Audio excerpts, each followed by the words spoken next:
Hello, everybody. Nice to see you. Welcome to the talk. Today's talk is called Are You Addicted to Suffering? Finding out who you are and your purpose for being alive. Nice. Yeah, sorry if people in YouTube have been waiting for half an hour. The internet crashed. Then I got that back up, but then the wall internet thing stopped working, so then I had to move downstairs to the box. Yeah, and that all took quite some time to try and navigate and work out what was happening. So, yeah, what to do. But generally, the talk is every Sunday at 4:30. Yeah.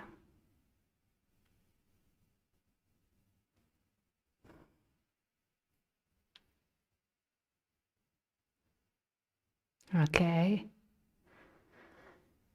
So before I begin, I'm going to give my usual disclaimer that non-duality isn't therapy. So yeah, if you're looking for therapy, this isn't the place for it. Sometimes this can be helpful to help settle down the mind or help relax you, but it's not therapy. And maybe you don't know the difference between therapy and non-duality. And yeah, that's a really big subject, and there's so many different therapeutic practices. But non-duality is the pointing beyond the story. So it's pointing beyond that which is able to be therapized and not able to be therapized. So who are you before the character? Who are you before you need healing? And often they go hand in hand, like you study non-duality and you do therapy, you do body work. But the idea that non-duality is therapy is a mistake. So if you're having problems with emotions or integration or like life events, then it's better to work with a therapist that specializes in that. My favorite therapies are more somatic therapies, ones that are about connecting the thoughts to the feelings and to the body, rather than just talk therapy. But talk therapy can be great as well. And there's so much out there now. There's so much you can investigate. On my website, I have a reference page of different therapeutic practices, but there's many more. That's just a few to get you started. Non-duality is a really radical subject if you haven't worked that out already. A really radical subject. It's talking about all of this being a dream. So that's just the warning. It's a very intense subject.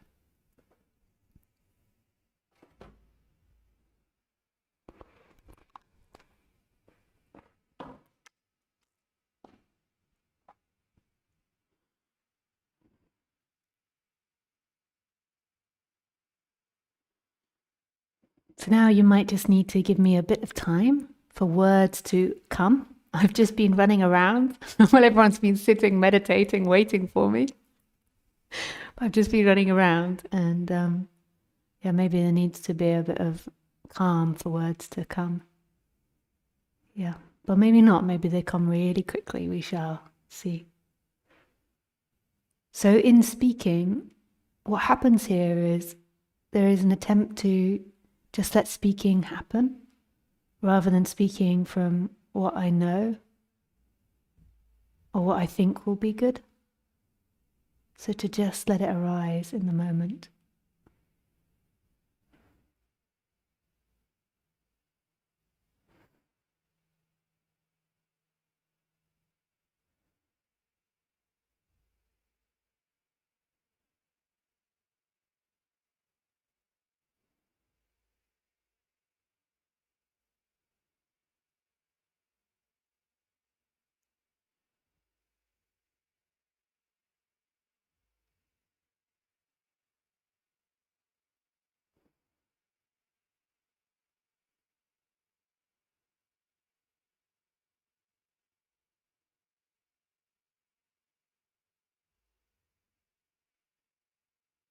Okay, I just have to go and shut the door upstairs. It's windy here, and I've left my office door open when I came down. It's banging.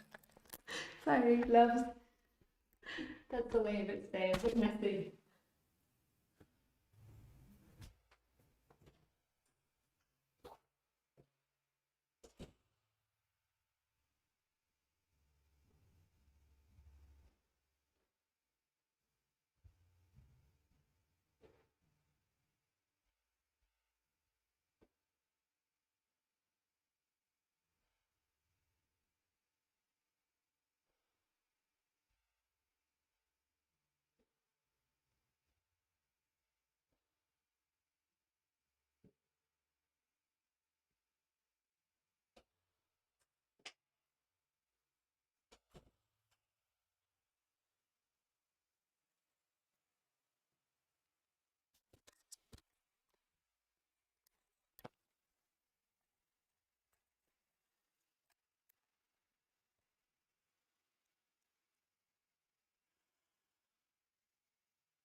So, are you addicted to suffering? Yeah, so first question is, who is the one that would be addicted to suffering? We always have to come back to this. Who are you? And who is this one that's addicted to suffering? Who is addicted to suffering? So just go back to the basics of non-duality. Or maybe this isn't the basics, maybe this is like the really deep, hardcore stuff, but I don't think I'm very good at doing the basics. But the assumption of the mind is that you are an entity that exists in space and time, and that's what the mind is always assuming. And this is what creates suffering.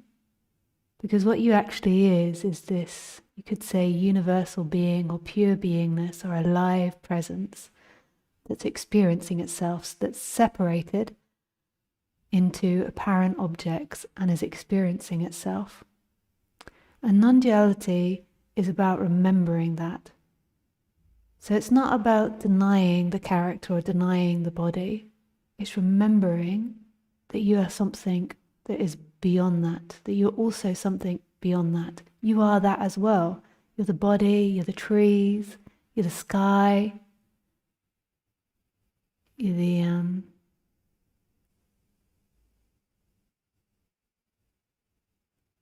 everything that you're experiencing now. You are that. You are that.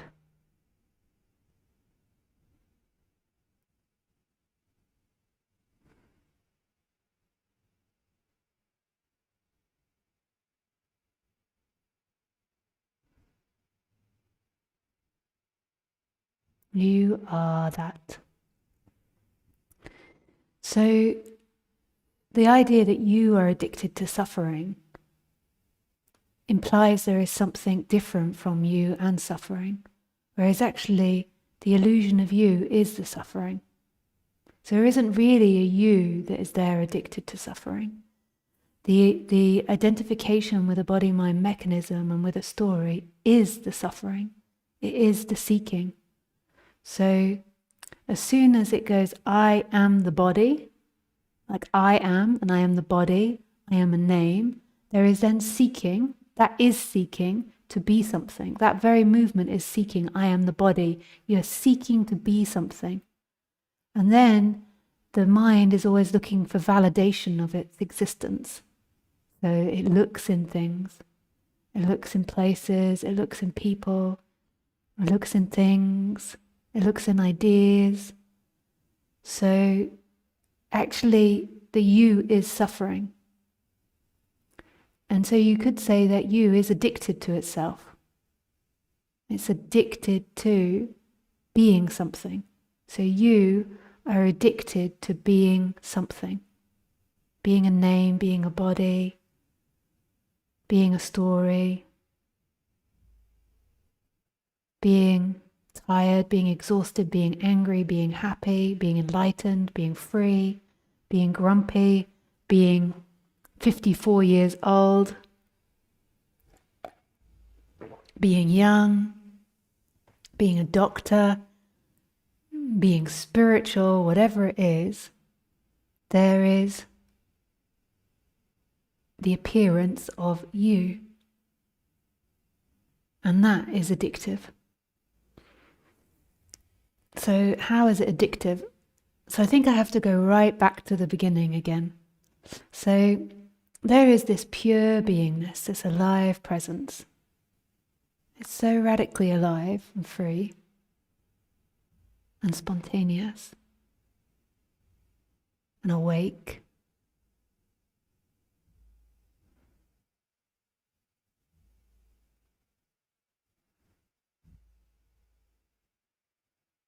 And it doesn't have to manifest.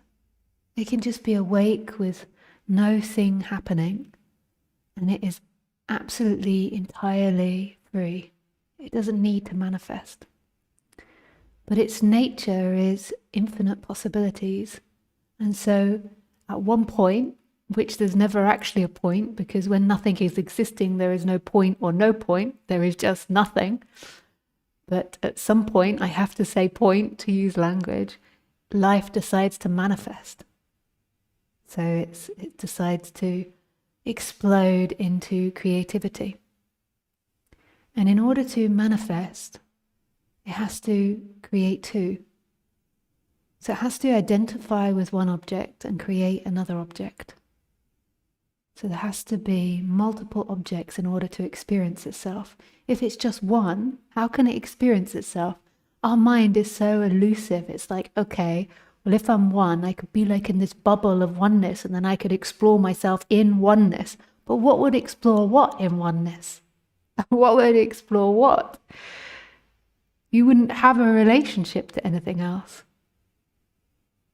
There would just be that one that's not divided. So it has to divide in order to experience itself. So you could think about a little bit like paint. I mean, this is most probably a really disastrous analogy because, yeah, I'm sure you could think of lots of exceptions. But if you just took like beautiful green paint, and you just had green paint, a bowl of green paint, like in that green paint, it is only green paint. So it couldn't know anything but green paint. So if you're in that bowl of green paint, it can't know anything but green paint. And it can't even know that it's green paint because it just is green paint. It would have to already separate to know it was green paint. Everybody's imagining a bowl, so they're like, okay, well, you can go to the edge of the bowl and look at the green paint, but you're the green paint. So you're just this green paint that doesn't even know it's green paint. In order to know it's green paint, you have to divide it into two so it can look at itself. So what you could do is you could put two blobs onto a paper, and then you've got two blobs that could look at each other and be like, oh, oh, oh, that is what I am. I am green paint. But then, because of the green paint creativity, it's like, okay, let's make 4 blobs. Boom, boom, boom, boom. Oh, and then let's make them different shapes. You're like, oh, I could also be that shape and that shape. And then it starts creating horses and trees and ground and sky and leaves and humans and cups and different colors. It starts to create different colors. It experiences itself as pink paint. It's like, wow, I can be pink.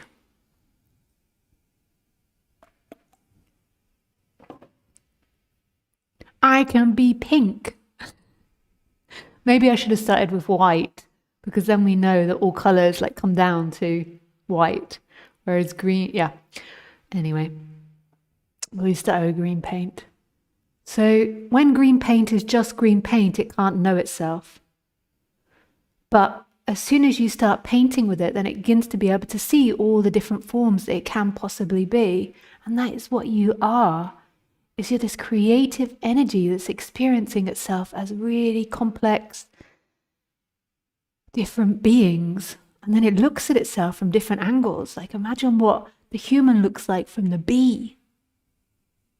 Imagine what a tree is like from a bee, or a slug, or a snail, or a caterpillar, or a butterfly.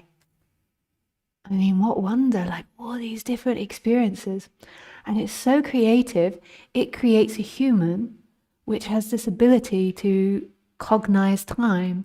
And then through time, it can kind of remember the body's actions, and remember what the body does, and then it can create an identity to the body through this timeline and through this imagination. And then it creates somebody. Then it gets so creative, it can create somebody that is so convinced that it exists, it forgets its initial nature of greenness. It forgets it was green. Initially it was a green paint, and then it's like so like interested in the human world, it forgot that it's green paint. And the way that it starts is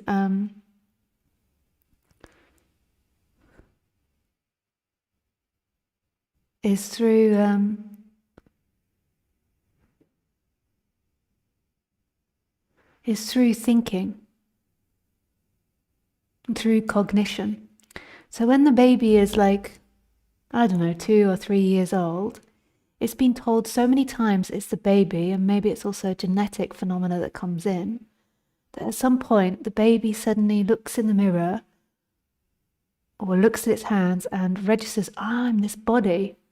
And when I was listening to this podcast, I think it was the podcast, telepathy tapes, there was like this autistic person that didn't know it was the body until it was like they were like 12 or 13 years old.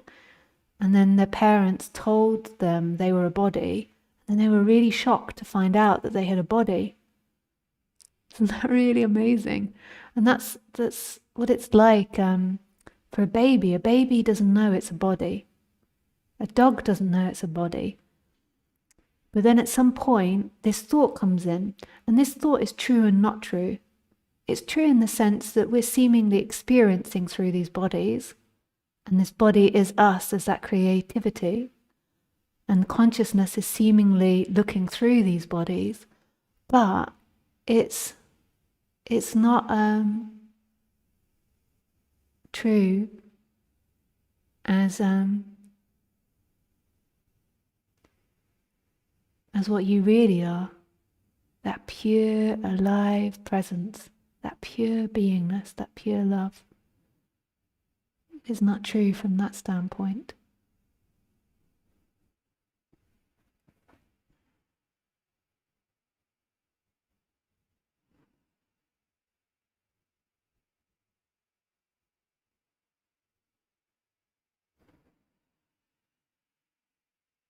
And when this mind starts thinking, the baby, as soon as it identifies, and the identification, like as soon as it goes, I am a body, this is a form of seeking.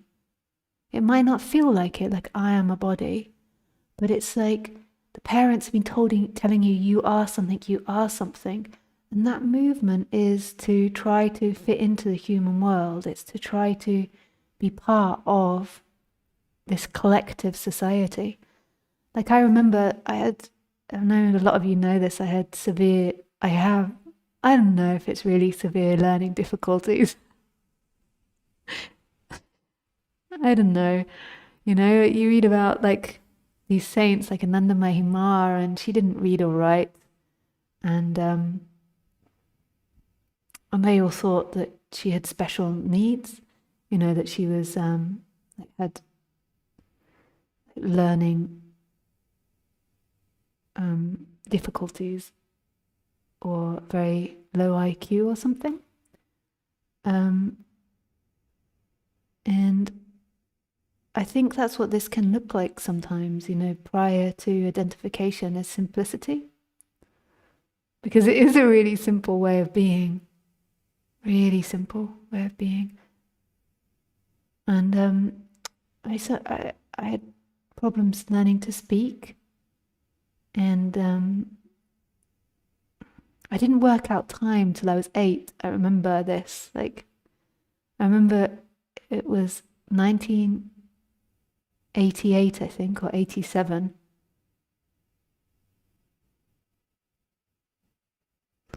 And I just couldn't work out time. My brother could tell time and had a clock, you know, a watch from a very young age. And I look at the clock and I didn't know what they were talking about. It just didn't make sense to me. So you can understand that they're like, well, something wrong with this kid because she can't even tell the time and she's like 8 years old. And I also was like in the, like, yeah, like in the special, at the bottom of the class and in all the special tables and little groups of kids. Special. I'm sure they didn't call it special at that age. Like I often used to be sent to the corner. I still had that in the 80s where I'd have to stand in the corner. But I think I was quite lucky, as in I didn't always really notice these things. I had a simplicity to me. But I think it also did stress me as well. Yeah, and I couldn't speak properly, and I couldn't read or write. And so they sent me to a speech therapist. And And I remember at some point, I just vaguely remember this, that at some point I had to write, I am Lisa. I am Lisa. And there was a deep knowing in me that when I did this, it was like I was giving something up and I was entering into their world.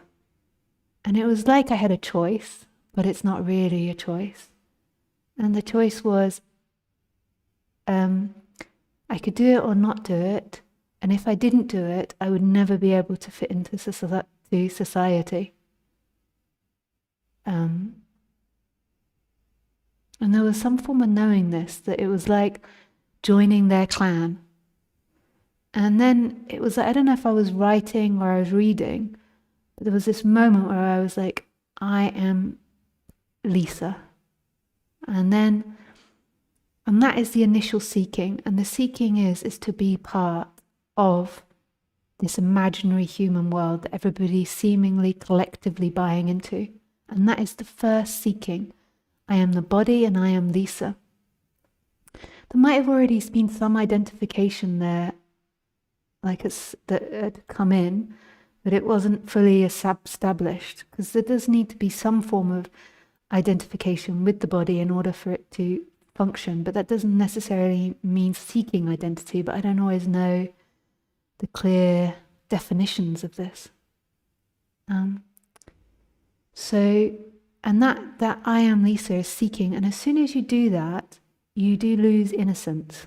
Like, I knew I was losing something in that. Like, I have the memory of it because of my apparent disability that society has. I mean, in society, you could call it a disability. Like, I can't function without predictive text, and speaking into my phone very well. I'm really blessed I grew up with the computer, because it means that I can actually participate in like the written world. I couldn't participate in the actual, because I can't really read or write to a good enough standard without the predictive text and the speaking into the phone. Yeah. So in comparison to what our society deems as valuable, I am, I suppose, disabled. In terms of spirituality, I don't know. In terms of the heart of being, I don't know if that's a disability. If we had like a different society, that might be a superpower. But this is the society we live in. So as soon as you identify, you lose innocence. And your innocence is this pure being. This pure being, though, because the human identifies, it then gets to know what it is when it goes back. So the enlightenment is different from that childlike being in a way. Or the waking up is slightly got an added layer to it. Because as that child, I was just totally innocent, and I didn't know what I was because I hadn't separated. So like that green analogy, like I hadn't separated, so I didn't see myself, and then I didn't have the opportunity to come back to know this difference. You understand? But you lose that innocence, and as soon as you lose the innocence of what you are, even though you've not really lost it, it's just there but veiled,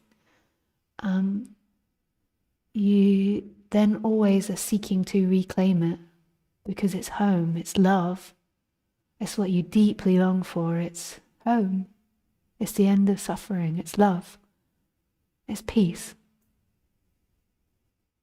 it's pure being of what we are.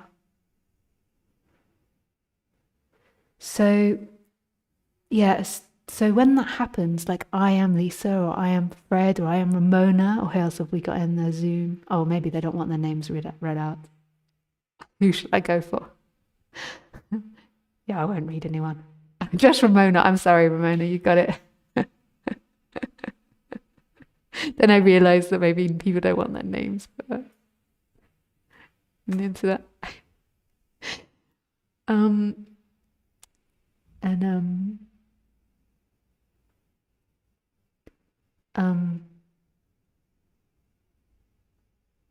Yeah, so that movement is the seeking. So when I say in the title, are you addicted to suffering? The you is the addiction. So then what happens is that person says, I am the body. And then what that person does is it seeks for itself in I am the body premises. So it then says, I am the body and I want something. And then there is this unconscious belief that that will get you home, whatever it is that you want. So as a young child, it's like, maybe I want mummy. And if I don't have mummy, there is a part of you that is afraid that, or is associating that with losing innocence. It's not a conscious thing. And then getting mummy, you believe that that is like getting you home in a way, that you'll get innocence back. And in a way, there is a tiny part of that in the pleasure and pain dynamic, because so when you get mummy, so the seeking is a feeling that you're in the wrong place, like you've lost something and you're not quite sure what you've lost. And then you get the mother, and then the mind relaxes and like, I've got it. And in the I've got it, then the seeking, the identification relaxes to an extent, and so there is this taste of your peace or your true nature. And the same happens in pain. When you feel like you don't have it, you feel like you're moving away from your innocence, because your innocence, your truth, who you are, is here in every moment, is right here.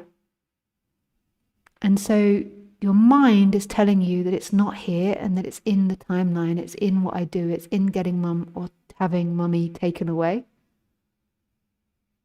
But your being is that as the seeking decreases, you feel more at home, and as the seeking grows, you feel less at home.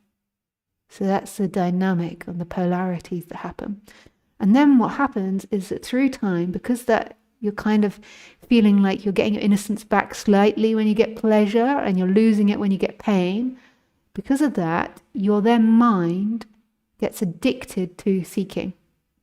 So then it thinks that it's in being good at school, getting all the correct answers, at pleasing the teacher. And every time you get the pleasure, there is a slight coming back to yourself, because the seeking lessens and then you feel more in yourself. But after 40 years of playing that game, what happens is you're teaching and training the body to do that more and more and more. So it's growing. You're growing seeking. And as you grow seeking and identification, they're the same thing, you feel less and less connected to yourself. It's like more and more veils that are put on. And the seeking games get more and more complicated. Depression, frustration, hatred, really active mental thoughts begin to happen. Disbalance of the body happens. All these different things. So I would suggest that it's not that you are addicted to seeking. You are the addiction. You are the addiction. It's like you are addicted to you, and you're addicted to your game of seeking.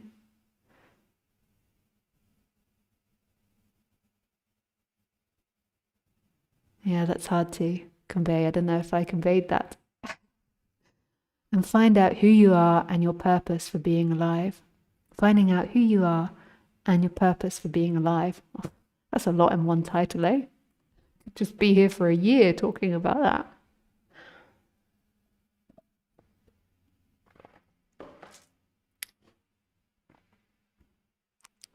So then who are you if you're not that addiction, that movement, which is a thought of I am Lisa, I am a doctor, I am good, I am famous, I am rich.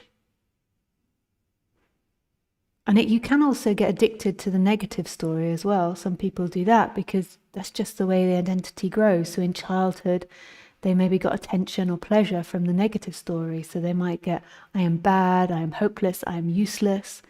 And it's not that they like that story, it's just that that's the repetitive pattern that came up, and then they invested in it. And so, like anything, if you train a muscle, then that's what it will keep doing.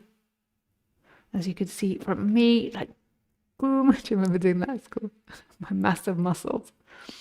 So you train any muscle, and that's what it will do. Keep repeating the negative story. So you've got this story arising of who you are, and then in that there is something else. There is this pure being of what you are.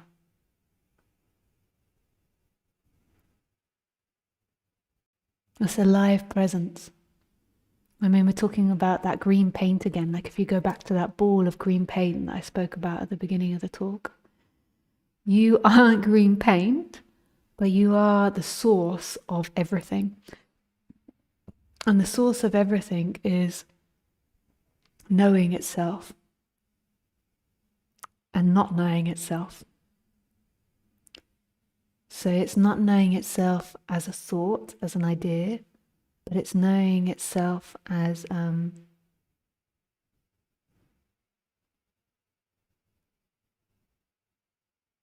live presence.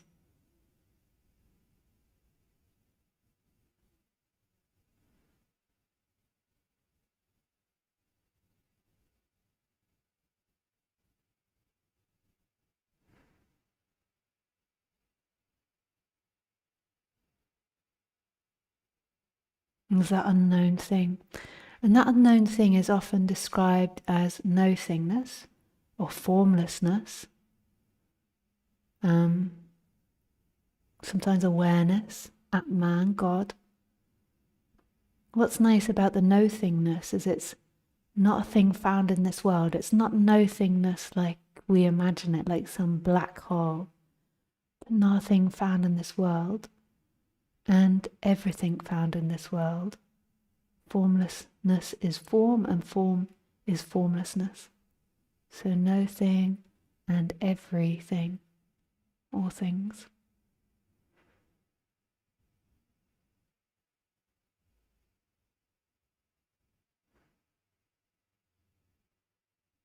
And your purpose for being alive is more than likely to come home to yourself. So the purpose is that life wants to explore itself, and it explores itself through division, and then life wants to come back to itself. So that's more than likely the purpose. So you might think your purpose is like saving the poor, or some form of art project, or maybe even speaking about non-duality or spirituality or spreading peace. But actually, more than likely, and I don't know for sure, because in the end, as beingness, all beingness knows is what is, and that is another story that's coming up. It's not a truth. But more than likely is the purpose is to divide, to explore itself in division, and then to come back to itself, having explored itself as division. And when it comes back to itself after exploring itself being divided, it knows itself in a new capacity.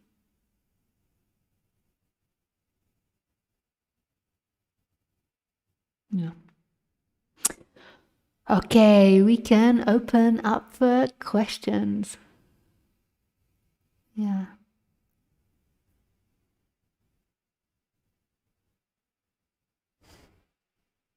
If anyone has any questions, you can raise your hand. There's some written questions. You can also write in the chat, which some people have. You can also write in Telegram in the questions. Yeah, and thank you so much, Ramona, for entertaining everybody when I was late.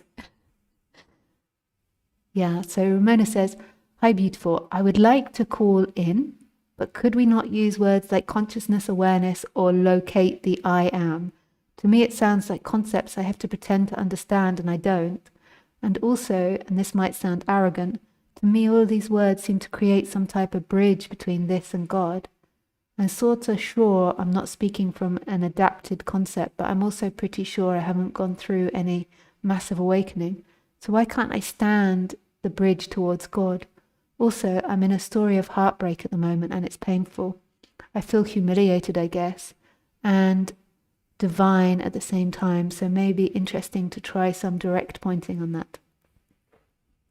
So you still want to speak, Ramona?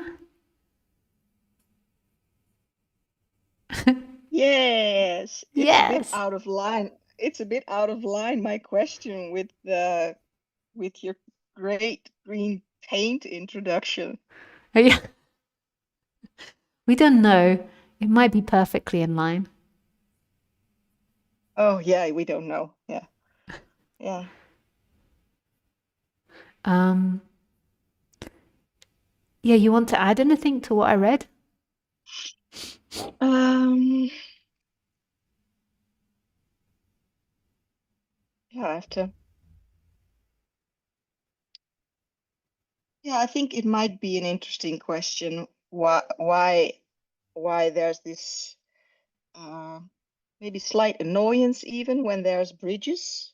So it's not when there's a bridge toward God, or when there's awareness or consciousness, or all these words that are so uh, that that would sort of assume like I know what I'm talking about, and I don't. So what's the I think that would be uh, a question that I have, and the heartbreak would be maybe an interesting. Yeah, I like direct pointings. You know that. Yeah. So, so with the bridge thing, is it like it just feels really complicated and muffled in your brain, like when you try to imagine it? Yeah, it seems complicated, and it seems like like a lot of roads around, or like a lot of roads, and it's maybe that's unwillingness, but it's from the beginning, and I always felt that it was very allowed to tell you like, no, I cannot, I cannot. Um, Consciousness, I am awareness, just yeah, muffled may be a good word. It just um Yeah. Yeah, I think that yeah, everyone, yeah, it seems like a path. yeah, Seems like a path that I have to go into my brain to understand what's being said, to sort of adapt it to a path that doesn't seem to resonate with my heart, to what's being said, and why I just said it doesn't seem to match with your introduction, because your introduction was like, yeah, I didn't fire. use consciousness No, nothing of it. It much. was very like, I don't know. I love it. Yeah, Yeah. so um, but my experience of it, like, so it's so different and unique for everyone as to the way they get into this subject and the words that are used. Like I came through Buddhism, and it was like very much about putting your attention in the present moment. And then Eckhart Tolle, the power of now, and then more into Ramesh and Tony. And so there's like all these different paths, and sometimes you resonate with different things at different times, and sometimes some of the things never resonate for you. Like they're Mm, never something. And the only thing that I would encourage is to not exclude them for other people. Like I'm not talking about you, but just for other people, to not exclude it, because we never know the mm, apparent others and like what. Because for me, I remember this moment where I was listening to an Adyashanti talk and he was talking about consciousness. And at some point he said, like, God is looking out of your eyes. And to me, this was like a really important awakening point. But it wasn't like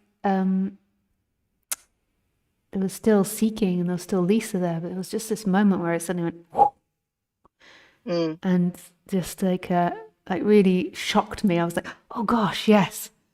yes, like there is a God, there is something else looking out the Mm, eyes for Lisa, and it was, there was lots of like consciousness teaching prior to that. But we can mm, just go to do some direct pointing. So let's try this, Ramona, and see how this works with you, but it might not work at all. So you've got like two different perceptions happening at the moment. You're perceiving me, so you're mm, focusing on me, but then also your awareness is aware of the wall behind me. So you know the wall behind me, but mm, your focus is on me. So you're mm, interpreting, your brain is interpreting what I'm saying, and your brain might be saying, okay, I'm Ramona listening to Elisa. Whereas the wall is just being perceived, but it's not got any focus, it's not got any name, it's not got any thought energy. There is mm, just an awake knowingness of it that's automatic. mm, So your focus feels like yours, and that awakeness mm, feels like yours, but it's that unfocused, unlocated awakeness with the wall. Like the wall, you mm, don't know, mm. you're only knowing the wall now because we're speaking about it. But when you're focused on me, the wall is just Yeah, known, but it's not a yeah. wall, it's not anything, it's just appearing. And that is towards who you are. You're this awake knowing that knows nothing. And that focus consciousness that's focusing on my face is often what we're identified and we believe we are. But you're actually that awakeness that's in the background. Yeah, And it's that's it all around you. seems like a bit you're speaking of a zooming camera that is more pluck when I look at you, and it more like the lens just Yeah. breaks open when you point to the wall, or the Yeah. knowing of the wall, or the, yeah, whatever. Whatever that is, like it's not even a consciousness of the wall, it's just there is wall that is known but also not known. It's got no name. It's just appearing there. Mm, The same with the floor, like the wooden floor. Like you didn't know that was wooden floor until I said it, or until you thought about mm, it. It was just instantly known and unbound. And these are the two differences that I mean between personalized consciousness and big consciousness. Those are the two different mm, sayings that I'm saying. And the personalized consciousness does have that big consciousness in it, but it's seemingly focused, and that focus is the mind. That focus is thought activity. It's not mm. an actual Yeah, focus. And so that's what the yeah. difference is of what the teachers mean. But it's irrelevant in one way for some people. They don't need to know that difference. But what's been pointed at by all teachers is to go back to that unbound, big awakeness. And then you begin to realize that that awakeness is happening and not happening. It knows and it doesn't know. It's unbound, it's unlocated, it's silent, and it's in movement. It's all these different things, and it's always automatically there. You never don't have awakeness. There's always, we could also put God there. We always have God. That is God. Yeah, I That is love where God. God is. Yeah, God is such a beautiful name. It's it's energetic. Yeah. So What do you call when you what? speak, yeah, when you speak, then what I described with the camera, actually it seems an I listen to it like energy, like zoomed in energy and blasted out energy. That's how I hear what you're saying. And I think, I don't know, muffled actually, but words like consciousness, and it makes it into something. And the word God just is like, yeah, Booms it or green out. paint.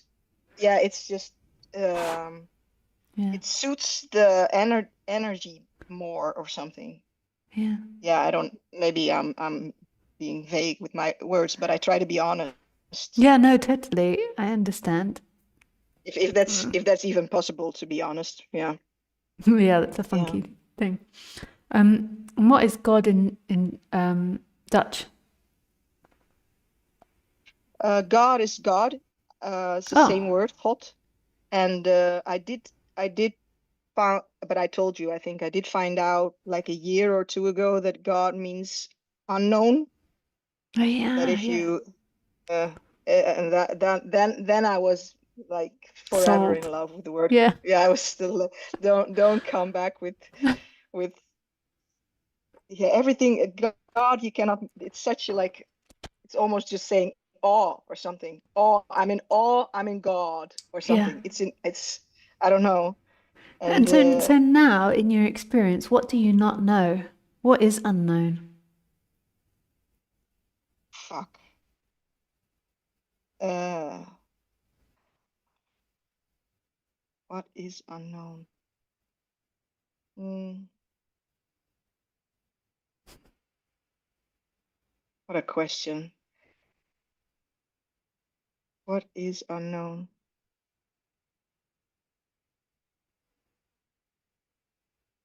Hmm. Who who who's talking to you or you to me? Like who's who who I'm always a bit fascinated like the the you seem to be in the screen and I seem to be sort of that's not what you asked actually. That was a mental answer maybe. It's also a really sweet answer as well. Because that is really Uh unknown. Like, who is speaking to who? That's so profound. Who is speaking to who? yeah, or what's this figure doing in my seeming computer screen and and uh point yeah pointing to God. Yeah, I mean, it's crazy. So yeah,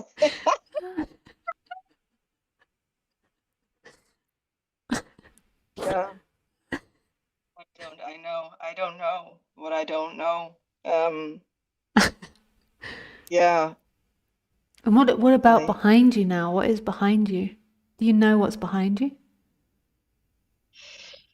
ah,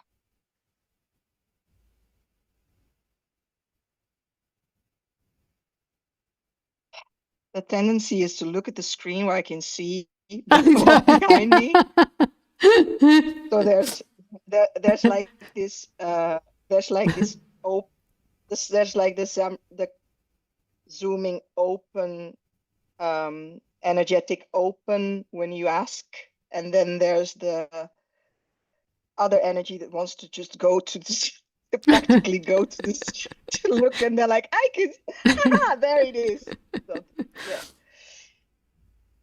Do you know what happened to me today, Ramona, when I was listening to music? I dropped my phone and the screen was open. And then suddenly, somehow, in my music app, there was a voice recording from you for ages ago. Like, it was Oh so my weird. God. Like, I miss it. And then like, suddenly you start speaking, and I'm like, hello, Ramona, because I didn't have my phone. So I thought I'd called you I or something. And then you're like, I not. am God. Then you're not replying. I'm like, what is happening, Ramona?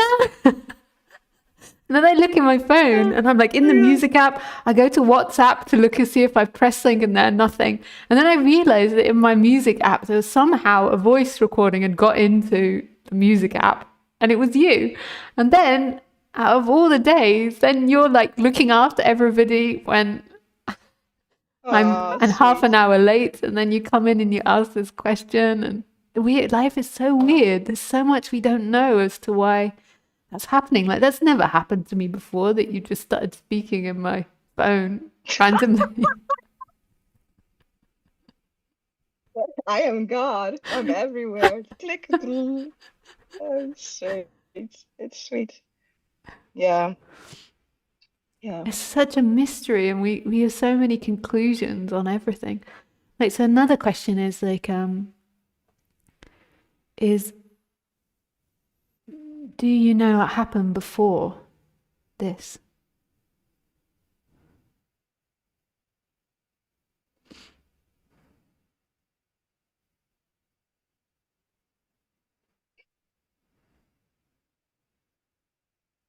This touches my heart. The question.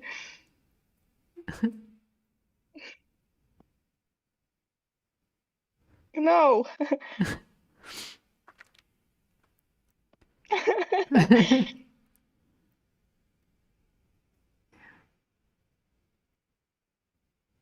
And this is where we can begin to like go over into relationships, because relationships are always, we've got this energetic energy where we energetically know people and not know people. So it's a familiarity. But then everything else is our story and our imagination. So that's not like an answer to it, but it's something to explore. Like, do you actually know that person that you're heartbroken by? I'm not sure if I feel the person broke my heart. It's like a heartbreak that's really, it's painful, but it's really beautiful, but it doesn't seem that the other person broke it. Like, not Yeah, like it feels like I just put my heart out, and that was like a very, I don't know, beautiful thing to do, and also to take the risk of to and yeah, I don't know if it's not even done or over. I'm not even rejected. It's just like a heart. I don't know. It's just like a heartbreak. I don't know, and it's not. Um, I don't think it's really projected. It mm. wants to go there. Like it wants to go there. The same that I want to go and look into the camera and see the wall. You know what I mean? It Mm. wants to go to the practice and put it on, but it's known. It's Yeah, not. yeah. And that's the collapsing of the illusion. Like, you're in the apparent process of the collapsing, where it's such a natural, organic thing where the mind can't quite make it in the storyland anymore. So, Yeah, and that's like yeah, real healing. Like, that's really natural. Like this heartbreak, but it's these energies come up, but it can't quite make it onto the story. It yeah, knows that there is an unreality there. yeah, yeah. And that's beautiful. Mm. Like also to also the storyline, or to try to put it on and to book a ticket and go there, and like the whole is like um yeah, happening. It's Yeah. really, yeah.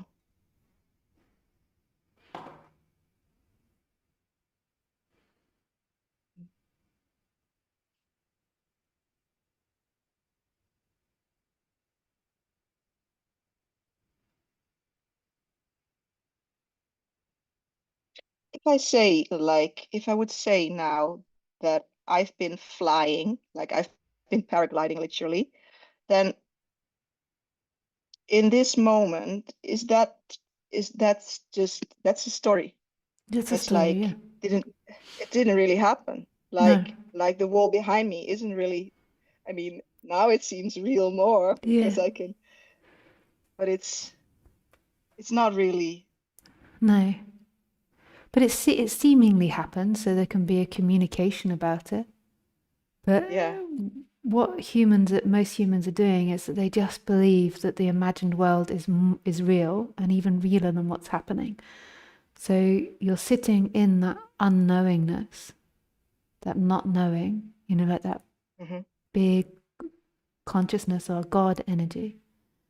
And then these stories arise, but there's also this deep resting in what you are. So they're just seen as what they are, as they're arising now, and their reality is now.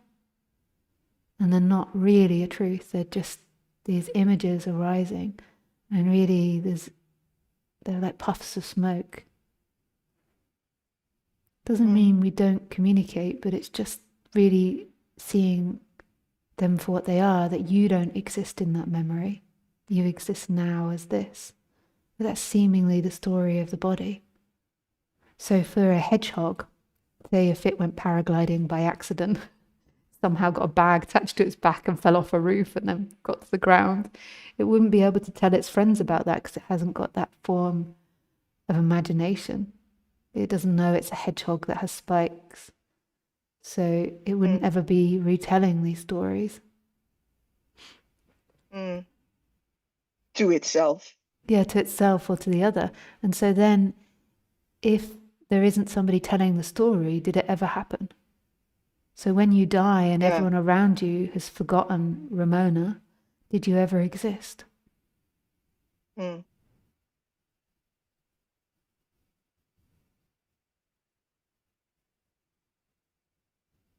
What you did exist as is an energy that is seemingly creating all these colors, but that energy is only ever here.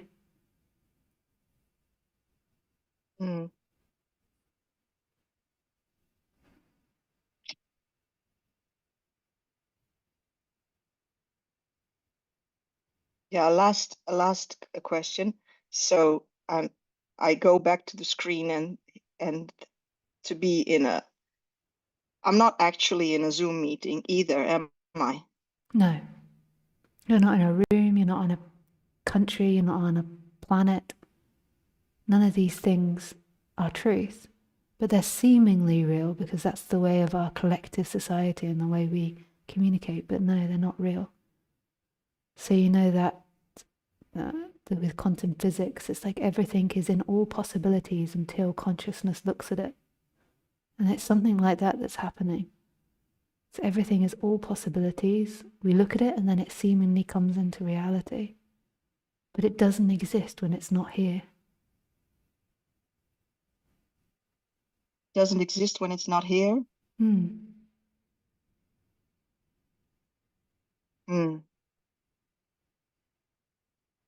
The room seems here.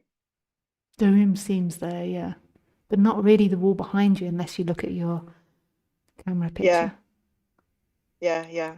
And this is the immediacy that we've forgotten. We're so zoomed in and focused on that small consciousness of me. We've forgotten that which is in the knowing and unknown. So that consciousness that is not zoomed in, that knows the wall behind me, nothing else but that exists. In that unknowing, Iran doesn't exist, Israel doesn't exist, Trump doesn't exist. In that big consciousness. And this is the reality we've forgotten. We're just so zoomed in on the story of me and my story that's going in time. And then when you go back to that which you are, which is always here, it knows and not knows, but only what's here. And that is who you are. That is that true creative force. And then it creates this dream character that seemingly knows time. And when the dream character thinks that's the real world, where the real world is this knowing and not knowing, this nothing, everything, the God that is unknown.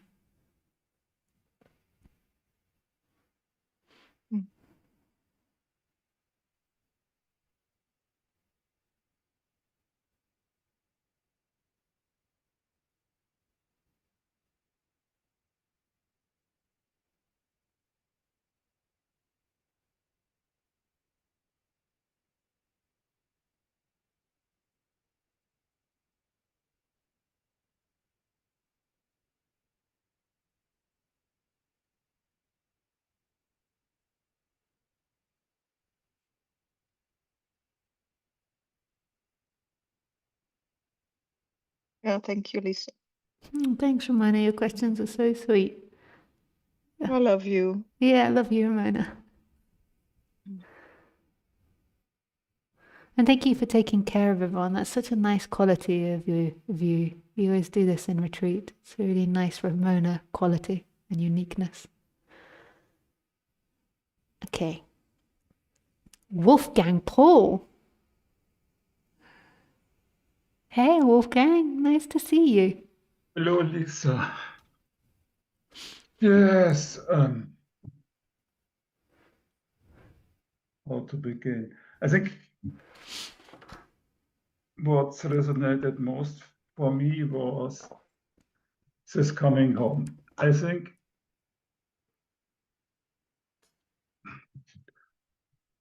I had this, would say, nearly my whole life.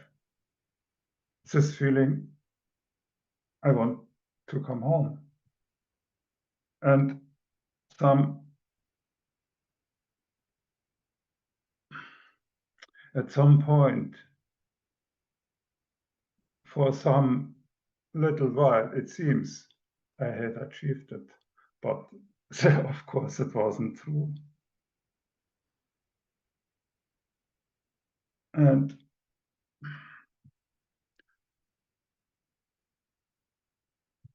yeah,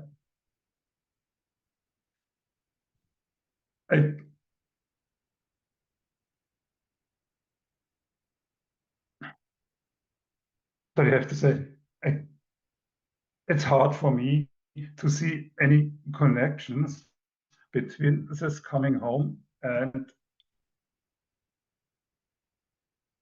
my longing for that coming home and the more abstract thoughts. Yes, okay, you can say home is the pure consciousness or something like that. But I think for me that doesn't resonate. Home is the pure consciousness. Or something like that, or so. I think it should be more how could I say that? It's for me that's so theoretical, and this feeling of I want to come home is so real, and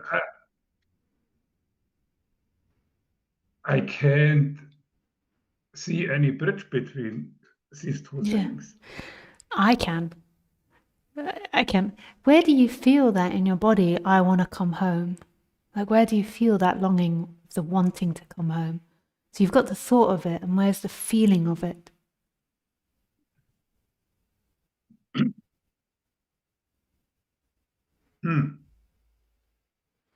I think it's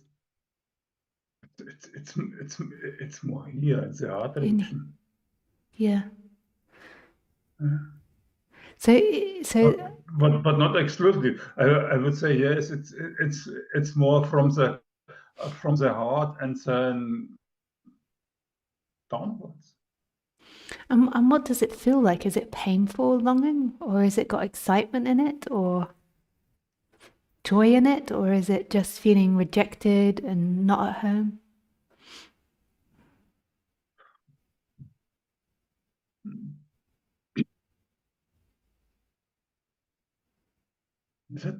At different times it was different, and I think now it's more.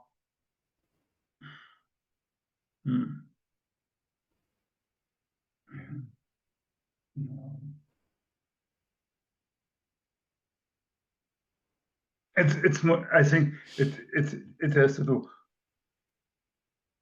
because you said this with society and the society things and so. And for me, it was. I never believed in this normal society stories. Never. But and so I hadn't any feeling this thing is the big coming home. So it's more an isolated.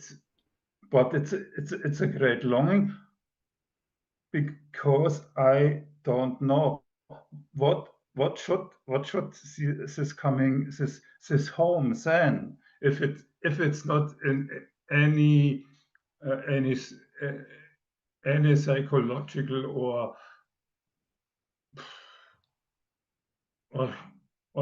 stories or something like that. Sometimes I have felt this, but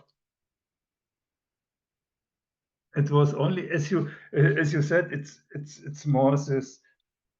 Sometimes I'm feeling closer, and sometimes it's mm, Big. And what do far you, away. yeah, so sometimes you're feeling closer to freedom and sometimes it's feeling further away, or do you feel Yes, contracted or expanded? What did you, yes, that's so, yeah, like contracted and expanded? Yeah, so there's yeah, two different ways that we could go about this. So we've got the Papaji way, which is the way of staying with that desire to come home. So in that desire to come home, Papaji, I think you were in the Papaji book club. The Papaji would say, like hold on to that desire, like try and like grow it in a way, because in the desire there is home. In desire for home, you know home there. mm, In order to be able to desire anything, you already must know it. You can't desire what you don't know. So Papaji's like method would be to like hold on to the desire, which sounds ironic, but to like really burn the self in the desire. So that's one thing to do. And the next that I would recommend for you is most probably the theoretical side, so jnana yoga, so the wisdom side of non-duality isn't the correct path for you because it is too theoretical. So not that you're not theoretical, like I think that you're very theoretical. I think you've got like a very astute mind and you're very good at that. And so my way for you would most probably to be the route of love. And I'm sure love is actually what you want. I'm sure love is what's always inspired you throughout your life. Like there's this desire for love, to feel love. And just also because you say it's in the heart as well. So Eckhart Tolle, he would say that, I don't know how true this is, but he would say that sometimes women are more in tune with beingness because they're more in their emotions. So they're, even though they might have really big emotions and really uncomfortable emotions, they're more feeling the emotions rather than in the theory of the emotions or in the ideas of emotions. I don't know how true it is, but what he says. But my point to it is that most probably for you, the best path would be bhakti or love practice. And so to forget any idea about getting to home, well, you carry on burning that desire, you use that desire for home, but forgetting the theoretical ideas of like home is consciousness and I've been there or I haven't been there, or I've relaxed into it, or it's going to work in my life or not work in my life, or any ideas, and just keep evoking everything which evokes love in your life. And all of it is working on this area where you pointed to that desire is. And so, you know, the practices of bhakti, like chanting, concentrating on the name of God. Like I know you know all these things. Like anything which is evoking love, like bringing God closer to you. So, like things around you that evoke God, so images, idols. So you're being reminded of this heart area all the time. And the key is in the heart, actually. Like the key actually is there. Like that to me is like the first place where beingness, where a presence seemingly identifies with the body. You know, Ramana Maharshi says the I am is in the heart. So the more that you activate love, the more that I suggest that the beingness will pour through, will stream through. It might not be very satisfactory to the mind because bhakti is such an unlogical thing to do, but it's so clever bhakti. Like, so what it does, like if you do chanting, like what bhakti, the chanting does just in itself is it's altering your breathing. So as soon as you alter your breathing, you're altering the way your chakra system and where your body is. And then the singing always, well, not always, but most of the time singing like does something to us, you know. It's no, like all spiritual traditions encourage singing. It does do something for us to sing together as a group. It creates this loving feeling if you do it enough. There's like this loving energy that comes through, and it deeply gets you into the body because you're breathing and you're following the breath, and those sounds, the vibrations. So if you're doing the like something like the Hare Krishna, for example, the vibrations are vibrating in your body in different areas when you sing. So it's pulling you all down into the body. So, and then also it often like comes with the images and using images to evoke love. So anything which evokes love, I would just really encourage in your circumstance, and any ideas about it, I would see as a way leading away from what you want. Like any ideas of consciousness, like jnana yoga, all of that is leading away from what you want. What you really want is pure being, which is right in here, but it's not here in a human body or a human form like we imagine it. But the contraction seemingly comes here in the heart.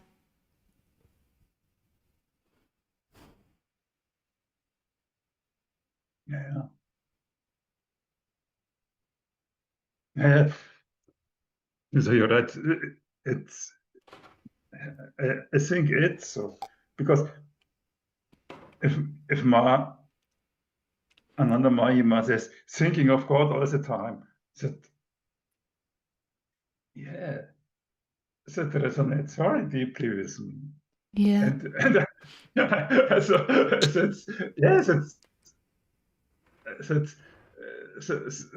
that's incredible. Yes. First I thought, hey, what does that mean, thinking of God all the time? But I think, that's. Yeah, you really don't have to understand it. Like, so her. No. It's this feeling. It comes up. Yeah. 1, 3, 4, 5 times a day or something like that. And I said, das can't be. It can. So you've got the and then it's here again. Yeah. And then I started to laugh. But 5 minutes later, it's gone. And it goes because the energy goes back up into thinking, and so the thinking is the veil, and it's really miraculous how it works, because what is it that suddenly makes you think of God or brings up the image of God, and then there is this opening that happens.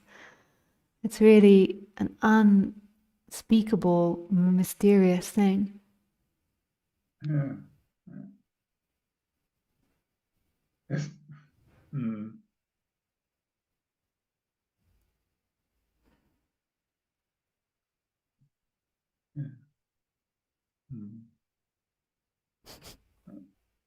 Oh, thanks, Wolfgang. Thank you.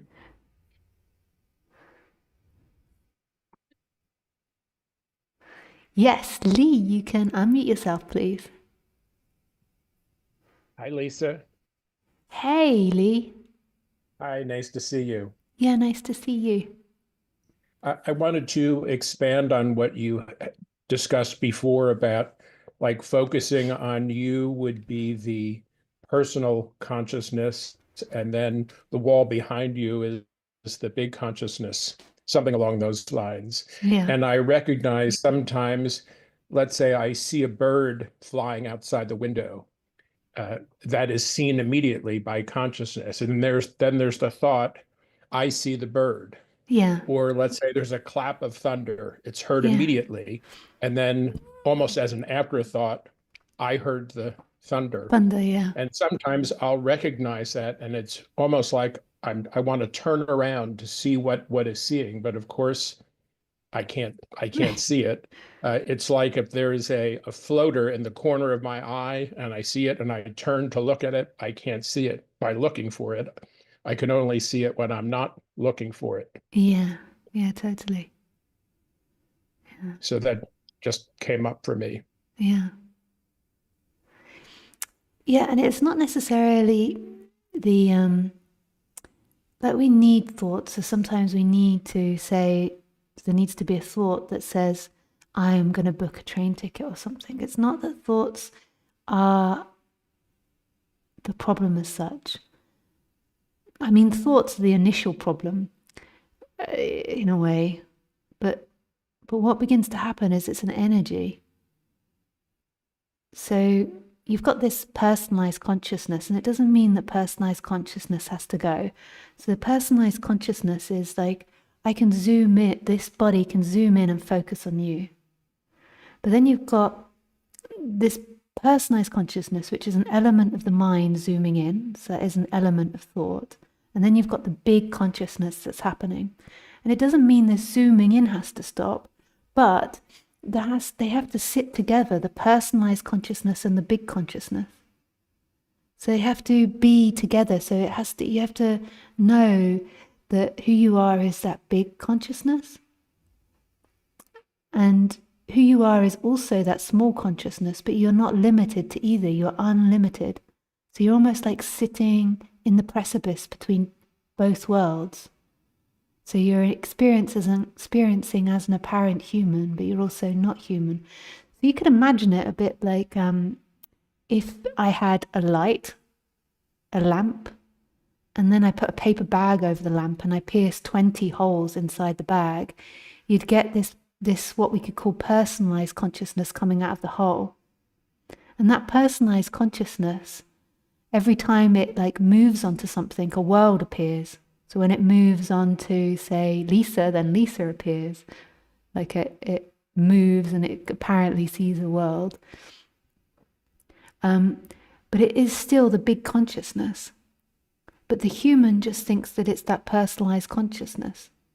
It just thinks that is who I am. I am that light that's coming out of the hole in the bag. I am limited to that. And I'm a story that's going through time. I arrived here. I was born as a story, and you're believing that you're the slideshow that's going on, in the light. But you're always and that's why the personalized consciousness is spoken of as the bridge. Because as you go back through the personal consciousness, you then get to the whole, which is the precipice between the big consciousness and the small consciousness. And then as you go through the whole, then you totally dissolve into the big consciousness. And that's like what we often describe as samadhi experiences. But if you just stayed in the samadhi experience, there would be no functioning, there would be no life appearing. So then it's what you want to do is you want to remain where the whole is. So you got 1 foot in the big consciousness and then 1 foot in the small consciousness. So you're in both worlds. It's like a bridge. My friend described it to me once as like, an angel with wings, and like the angel, like you become like an angel, so you're in between both worlds. And he thought that that's what the symbology of angels, the messengers from God was. They have 1 wing in the absolute, and then 1 wing in the human world. You can also see that as like someone like Ananda Mahima, like this sage, like you're in between both, or what non-duality teachers should be as well. Yeah, it seems sometimes that I am, sometimes, most of the time I'm confused about my identity, and it seems like I want to go through the whole, but I can't, as the thought-based self, I can't go there. No. I can only go so far. No, but there's you always are that as that looking. So now the very fact that you perceive me, there is the big consciousness. But the place in which it is that the perception is knowing me and not knowing me. Not knowing me as a mental construct. And that's the element that's forgotten. So whatever you perceive means there is that big consciousness there.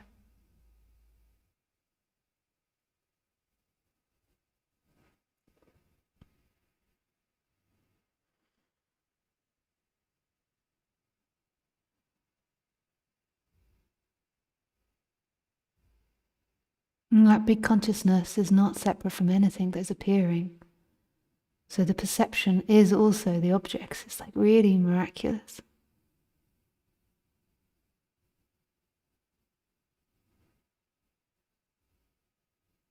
If I investigate, self-investigate, it becomes obvious that I'm not the thinker of these thoughts. Yet through some mental trickery, it regularly has me believing that I am the thoughts. Yeah. Yeah. And even I that, guess that a mental habit. yeah, habit. And even the you there that believes it's being tricked is a thought. It's all like collapsing.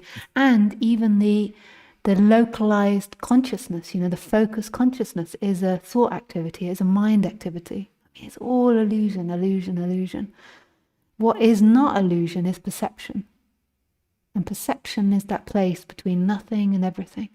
It's this, if you go back to that perception, then you're happening and not happening. There's the unknown and the known. That's the only thing that's always constant. And that feeling of being, these two are lovers, the feeling of existence. These two are together, that this is.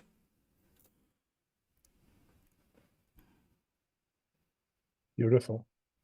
Yeah, it's beautiful. Yeah.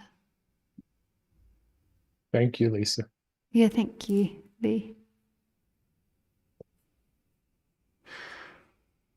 Yeah, you're a nurse. You can unmute yourself. Hey. Hi. Nice to see you. Yeah, nice to see you too.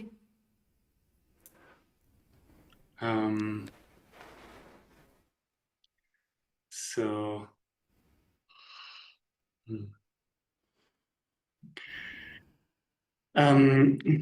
one thing that since the retreat, one thing that has happened is that it seems like I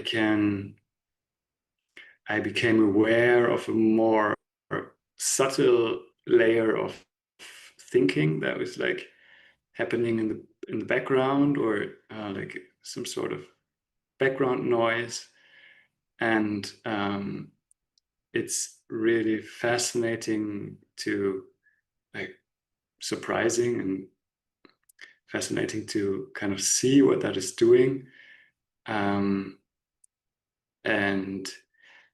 that is like always involved in these scenarios where I am in interaction with other people and either kind of in some way getting validation or appreciation, or kind of defending or explaining myself. And yeah, it's so fascinating because I wasn't aware of that was like kind of going on in the background. And it's like these two movements that you speak about, of seeking love and trying to avoid fear in a way. And yeah, like that's not necessarily happening when I'm with people. It's more when I'm on my own and the mind is not very clear, or I'm not very, and that's just seems to be the pattern. Yeah, and that's exactly what seeking is, and it's really unconscious. It's not like we have like a subtitle inside of us that's like, this is seeking and this isn't seeking. It's so subtle. And then the more and more that the personal awareness is here rather than lost in that subtlety, like lost in those thoughts, then the more that it becomes obvious, because it's it's like the shadow begins to show up. There's when you're not going off into these stories, so you begin to notice them. Ramesh Balsaka, he used to say that like the like underlying problem is with the other. So if you think about it, like identification is always about the other. Even if it's the tree is another, but we personify everything, so we make it human. And so that is like in a way that is all the seeking, the other, because we're making up ourselves and the other, but it gets subtler and subtler and subtler. And it's seemingly directing the body. Ultimately, it's God that's directing the body, but it's directing it through these subtleties. So if you've got a seeking for approval in social situations, like that's the way the social situation seemingly goes. Whereas if you don't have that seeking for approval, then the social situation goes differently. So it's really interesting to see. Yeah, it almost seems like the mind is using these images of apparent others to kind of see itself as someone, because when there isn't this imagination of interacting with others, it's like there's no way of knowing who this is. Yeah, exactly. Yeah, that's such a profound realization. Like, it's easy to say that, but to really begin to see that is a different thing. That you don't exist when there isn't the imagination of the other. Like, who are you? And that everything is a comparison. Everything that anyone lists themselves to be is a comparison and not a fixed thing. Ever. Always a comparison. So Roger Castillo, my teacher, when we used to look at these elements, he used to say, like, doership and this relationship with the other come down to 5 categories, and they have opposites. You've got blame and guilt. So that the external normally is blame. You can blame yourself as well, or guilt, like I've done bad, whereas you've done bad, but they're kind of very similar. And then you've got shame. Oh, you've listened to it, so you know them. Shame, pride, and then expectation. I just say it for other people there. And as there's such great, like, just these 5 elements are really great to see the subtleties of the working of seeking. So he says once seeking arises or doership arises, then these elements come out. And just the subtleties of that, So when you're comparing, like that seeking, it can be from shame, that you feel not enough. So then your mind is trying to either validate that or try and put yourself up by putting others down, or it's really amazing the way it works. And what a lot of energy a lot of energy is needed for that. Yeah, that's funny that you're bringing that up, because like the other thing that kind of really continued to resonate, like one of the other things after the retreat was, and one of our conversations, you said to me, like, you're not the doer. And like, I have investigated the sense of doership a lot since years, and I feel like it has become so much lighter, and there had been so much more freedom through that. But somehow through your kind of saying that very directly to me, it was like I heard it again, or in a fresh way, or it was like almost like that allowing me to accept that more deeply. And then I have been listening to quite a bit of Roger's stuff in the last week or 2 weeks, and I've been exactly doing that, like taking these 5 categories and applying them to seeing, like, where does this mental mechanism, what does it create right now, and then seeing it in those terms helps to that it kind of just it doesn't continue in that way. Yeah. What I found it really helpful for was, like, recognizing things that were very subtly happening. So he used to define this was the seeking, like he didn't call it seeking mind, he called that the thinking mind. And then you got the working mind. So the ego, what we could say as ego, is this, and then you've got the working mind. And so it helped me, it helped shine light on these areas more, because they're so subtle. It's hard to be able to verbalize them or name them. But when you've already got, like, a framework, then you're like, that's what that, like, feeling in my stomach is, or like that nervousness when I meet people is. I found it really helpful. Yeah, it's almost like when the feeling is uncomfortable in any way, then it will be one of those 5 categories somehow, some story around that somewhere. And yeah.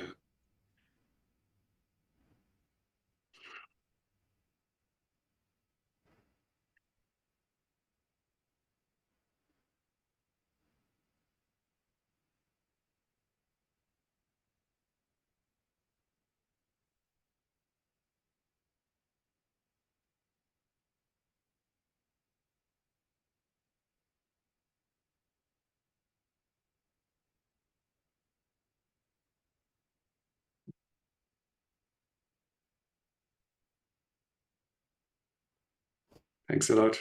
Yeah, thanks, Eunice.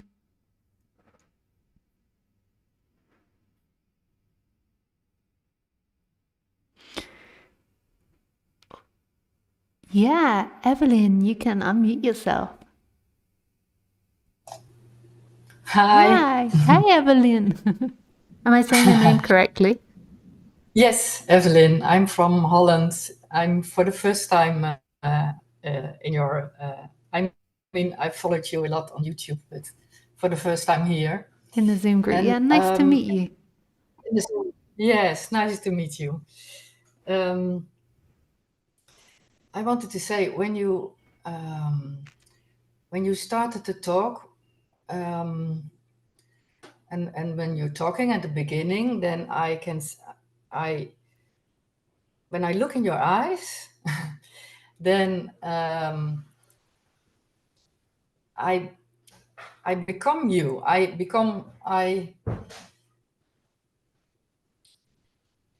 suddenly am in this place that's not a place, but I am this, you know? Yeah. And when you said it's God looking through your eyes, I recognize that. I recognize it's God looking through my eyes, through this eye. And also when you said about perception, perception is the object, then there was also this recognition. So then there is in the body, there is a shock, like a and and then it as if I'm falling, everything falls away. But there's also a feeling of, oh no, then I will lose everything. You know, a sort of a. I want to hold on to something. Yeah. You That's understand? yeah, I understand. That's so common. So what's happening in those moments is I'm just working as your apparent mirror. So I don't actually really exist. And I'm not different from you. And then this character is just working as a mirror in which you recognize yourself. Yeah. And then that's the personal energy. So the energy that's been identified for, I don't know, this lifetime or maybe thousands or millions of lifetimes. We don't know how it apparently works in the dreamland. Yeah. And then that energy comes up and then tries to hold on to something. So often when it comes up, it tries to find a problem, ironically, because a problem is where we can kind of find the most juice of seeking, like there is a problem and I need to solve it. And it's such a natural mechanism. So what will go on through apparent time of being exposed to non-duality is that mechanism that wants to hold on will be worn down more and more and more, just like a stone, on a seashore. And it's not really your doing. That's why they call it grace. But grace in the apparent timeline, it might feel like you're doing, but ultimately it's something that is actually spontaneous, this grace. But through the parent story, there's a wearing down of that energy that wants to hold on. And then at some point, that energy will just naturally shift back to what it's always been, which is that freedom. So in the Buddhist organization that I used to be involved with, they would call it stream entrance. So you enter the stream, you're recognizing yourself, there's this awakening. And then you can try to swim back upstream, but the only thing that can happen, you can also try to get out on the banks, but they say once you're in the stream, you can't get out again. And then it's like making its way down to the ocean, which is like the metaphor of oneness. But sometimes the body turns and swims and it's like, oh no, this stream is getting incredibly big and spacious.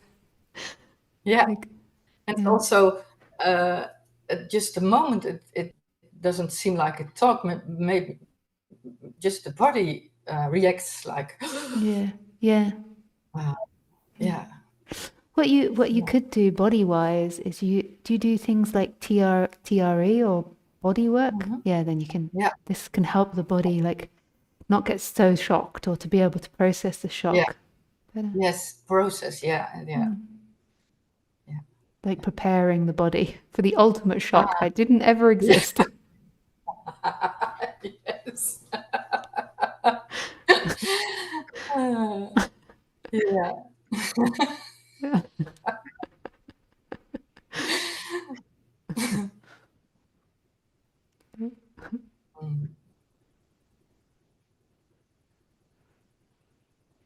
Yeah.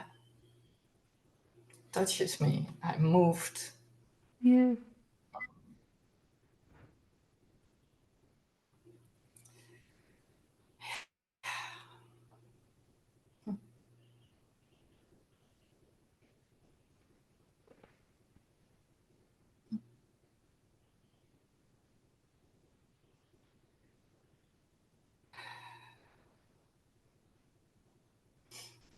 And I now feel there is this silence.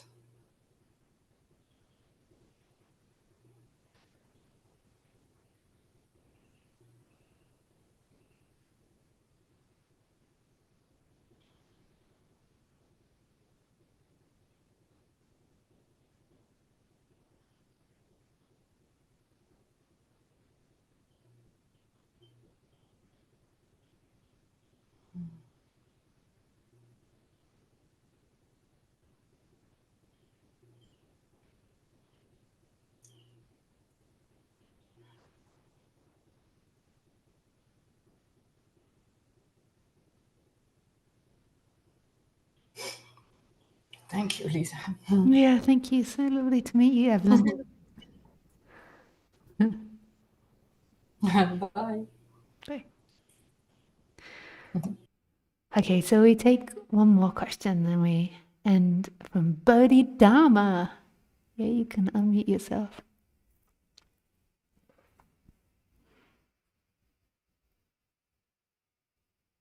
Lisa, Hey, Bodhidharma.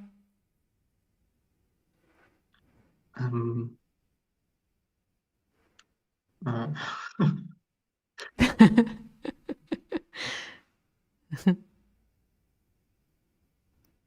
I spent yesterday some time in Munich and actually didn't touch so much the story of taking on energy from other people, and then also in general not touching the mind too much. And then at the end of the day, like a question came up, and it was more like, am I able to just live like conscious life, at least to my capacity at the moment, and leaving my fingers from this awakening topic so that it can take care of itself? Do you know what I mean with it? Do you mean like removing yourself from this subject so you're not putting in any information, or you're not meditating or thinking about it? Not quitting the practice, for example, of meditation, but just not, in any way acting upon it. If any thought comes up about it, not, just on doing anything with it. Well, I mean, that is like the ultimate practice. It's like the no practice. No. That's like the ultimate.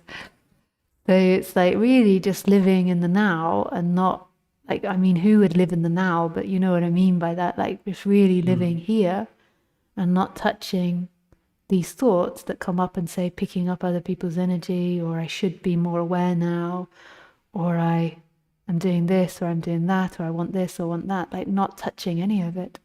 Like that's the ultimate, to remain here without touching any of it, including all the spiritual thoughts. Often we need the spiritual thoughts for a period to counteract the illusory thoughts.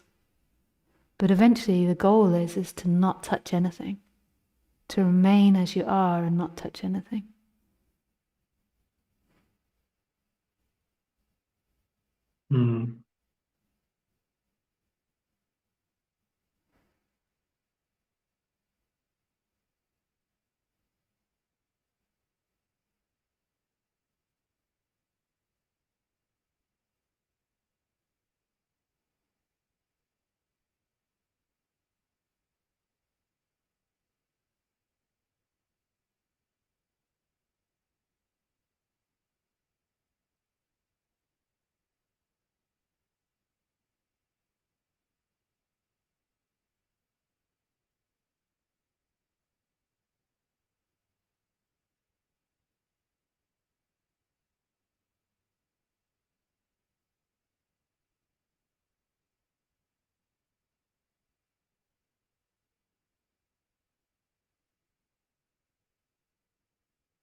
So you can report back next week how that went.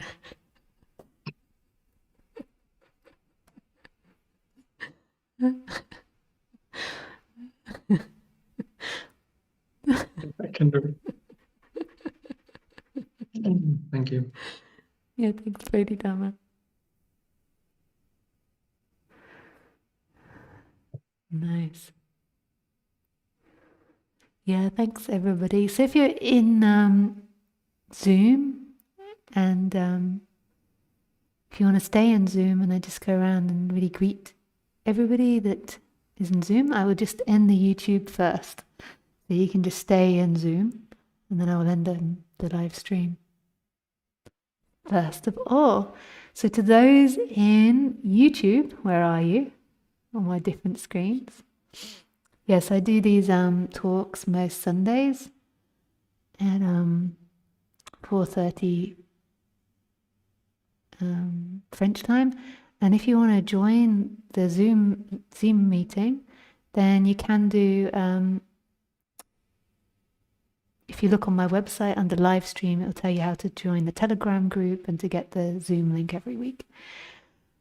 Yes, and just some advertisements, which I forgot to do. I have an event coming up in the summer in the UK. You're welcome to join me there. You can find out that on my website. Yeah, thank you everybody in YouTube. I really, really wish you everything. Not one or two or three things, but every God blessed thing.